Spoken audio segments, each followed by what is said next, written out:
Yo, what's up everybody? We're gonna go ahead and do the installation now of our new chain and our new rear sprocket, the parts that we got in. We got the rest of the parts in that we were waiting for. I'm not gonna do an in-depth video of explanation of how I do every single part, but I'm gonna bring you guys along on the whole removal and installation of the rear sprocket, rear tire, things of that nature. If you guys have any specific questions based off anything that I do in this video, you want anything more in-depth, please do let me know in the comment section below.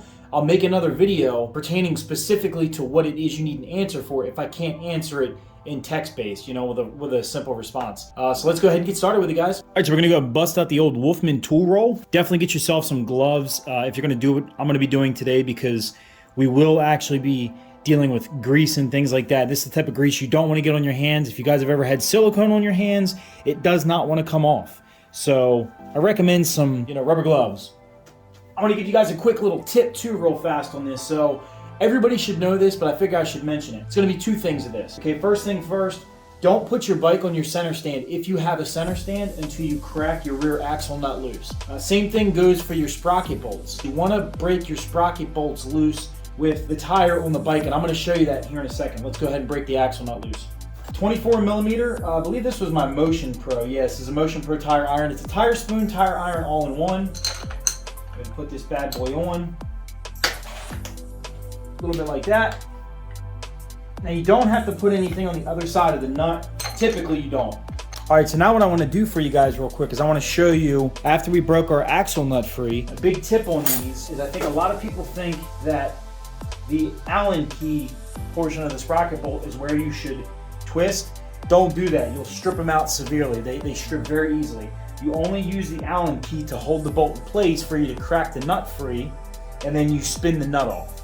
With the tire still on the bike, I'm going to go ahead and crack these at least loose, so you're not trying to do it with the tire off the bike and on a stand. I don't have a tire stand, so since I don't have a tire stand, trying to crack these free, the initial cracking of them, breaking them loose, is extremely hard to do with the tire off the bike. So I'm going to do it real fast.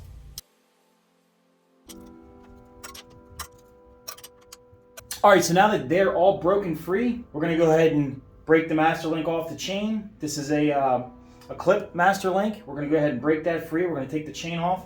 Let's get to it. All right, so there's our master link right there. We're gonna go ahead and crack this free real quick.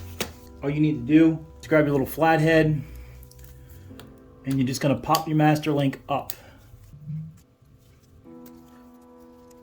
All right, so now that the master link is off,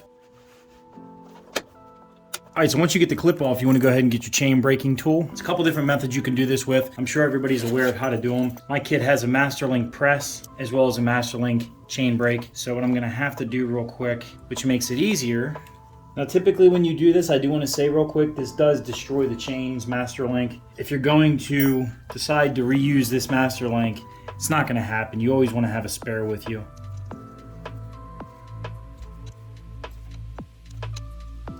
Your master link is off. Now, granted, I overkilled this one. It's no big deal because I have a brand new master link for this chain. I'm not getting rid of this chain. I'm going to keep this chain just as like a spare in case if I ever need any additional links. I'll put a nice, good, thorough clean through it. But this is an X-ring chain, and it has less than 2,000 miles on it. So believe me when I say there's nothing wrong with this chain. I don't need to throw it away. All right, so what we're going to do now is we're going to go ahead and slide the chain out. Put the bike in neutral. Little tip when you're sliding your chain out, just go ahead and fold it over. And there we go.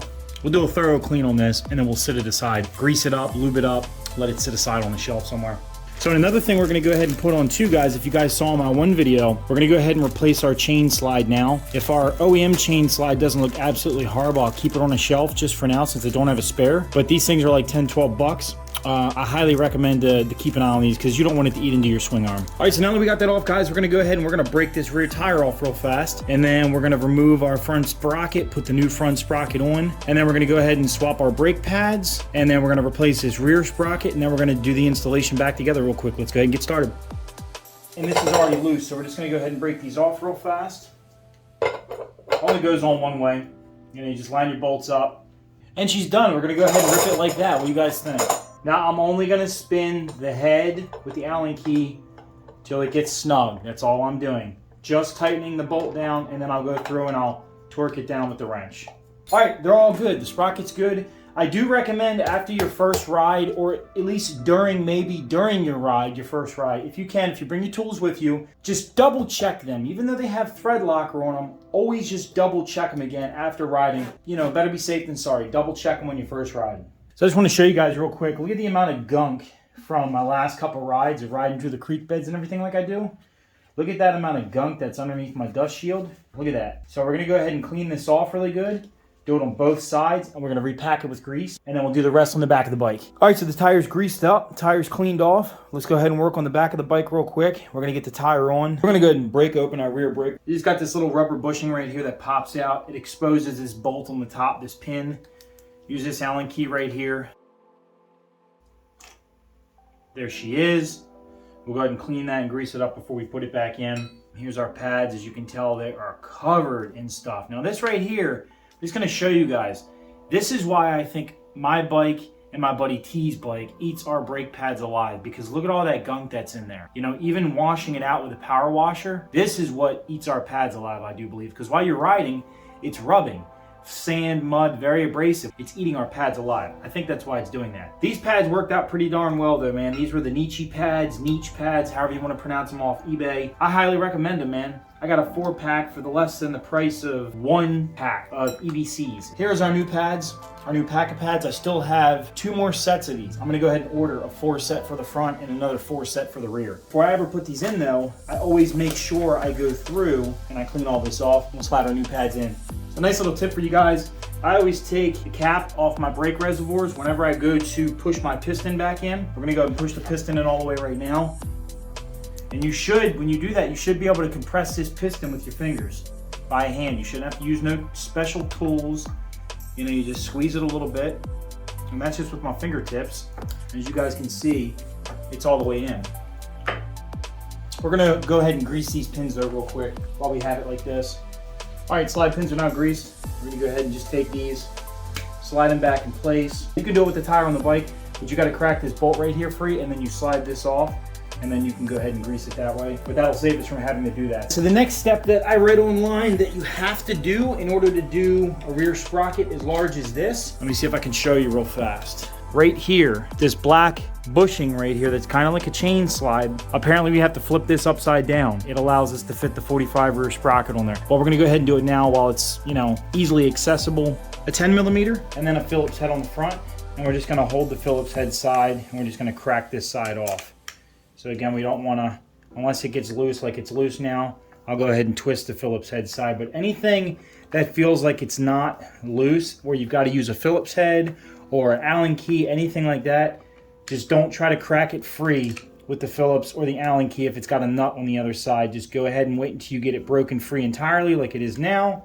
Spin this off, because trust me, you will strip them out. We'll slide this out, give it a quick little clean. And they say to flip it upside down, so we're just gonna flip it entirely like this. Keep the, you know, the triangular edge part towards the back of the bike and the square part towards the front.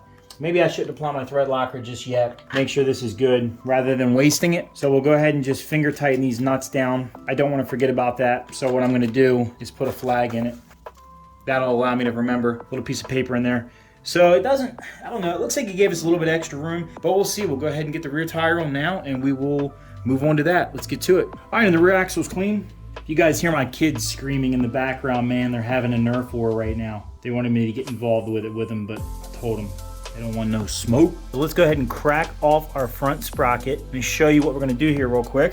Go ahead and put her in gear. You don't want it to move on you. And I think it's an 8 or a 10. So I believe it's a 10. It's a 10mm. I love my Motion Pro T-wrench, man. You gotta have one of these if you guys don't have one. Just amazing. Especially when you're carrying tools in the trail. Gotta have one. So we take our 2 little bolts out right here. And then 2, we're gonna turn this little clip to line up the grooves. Sometimes they can get kind of stuck. You get all the gunk and everything at the beginning of it. It's gonna wiggle it off. You should be able to get it off by hand. We'll clean that, and then this should be able to just slide right off. As you guys can see, look at this 13 tooth front sprocket. Now I've got probably about, I don't know, I'd say I probably have about 4,000, 5,000 miles on this.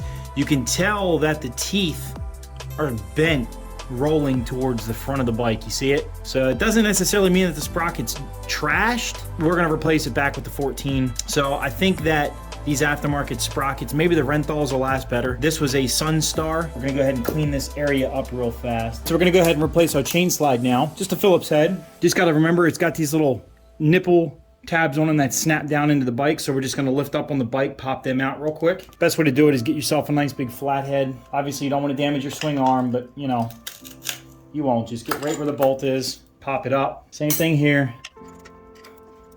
Pop it out, and then we'll just slide this part out. Right on out she comes. That's why it's so much easier to do it if you take everything else off. Over 10,000 miles.